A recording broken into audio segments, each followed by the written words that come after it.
அமெரிக்க அதிபர் ஜோ பைடனும் அவரது போட்டியாளரும் முன்னாள் அதிபருமான டொனால்ட் ட்ரம்பும் வரும் ஜூன் மற்றும் செப்டம்பர் மாதங்களில் காரசார விவாதத்திற்கு தயாராகி வருகின்றனர்.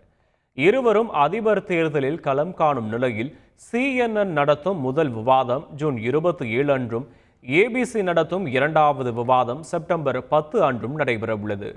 ட்ரம்ப் தன்னிடம் 2020 2 விவாதங்களில் தோற்றதாகவும் இப்போது விவாதம் செய்ய விரும்புவது போல் காட்டிக்கொள்வதாகவும் பைடன் கிண்டல் செய்ய, அமெரிக்காவின் மிக மோசமான அதிபர் பைடன் எனவும், தான் எதிர்கொண்டதிலேயே மோசமான விவாதம் பைடனுடையதுதான் எனவும் வசைபாடிய ட்ரம்ப், பைடனால் 2 வாக்கியங்களை சேர்த்து கூட பேச முடியாது என பதிலுக்கு கிண்டல் செய்தார்.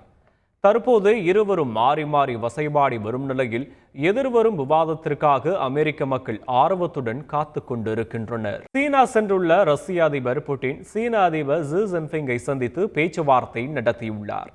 2 நாள் பயணமாக சீனா சென்றுள்ள புட்டினிற்கு இராணுவ அணிவகுப்பு மரியாதையுடன் வரவேற்பு அளித்தார் சீன அதிபர் ஜி ஜின்பிங். 5வது முறையாக ரஷ்ய அதிபராக கடந்த வாரம் பதவியேற்ற பின் புட்டின் மேற்கொள்ளும் முதல் வெளிநாட்டு பயணம் இதுதான் என்பது குறிப்பிடத்தக்கது. அமெரிக்கா மற்றும் இதர மேற்குலக நாடுகளுடன் ரஷ்யா மற்றும் சீனாவிற்கு முரண்பாடுகள், மோதல்கள் அதிகரித்துள்ள நிலையில் இந்த பயணம் அரசியல் முக்கியத்துவம் வாய்ந்ததாக கருதப்படுகிறது. சர்வதேச அரங்கில் ஏற்பட்ட பல்வேறு மாற்றங்களின் ஊடாக ரஷ்யா சீன உறவுகள் ஸ்திரமாக தொடர்வதை பேச்சுவார்த்தையின் போது ஜி ஜின்பிங் சுட்டிக்காட்டினார். ரஷ்யாவுடன் தொடர்ந்து ஒத்துழைக்க சீனா தயாராக உள்ளதாக கூறியுள்ளார்.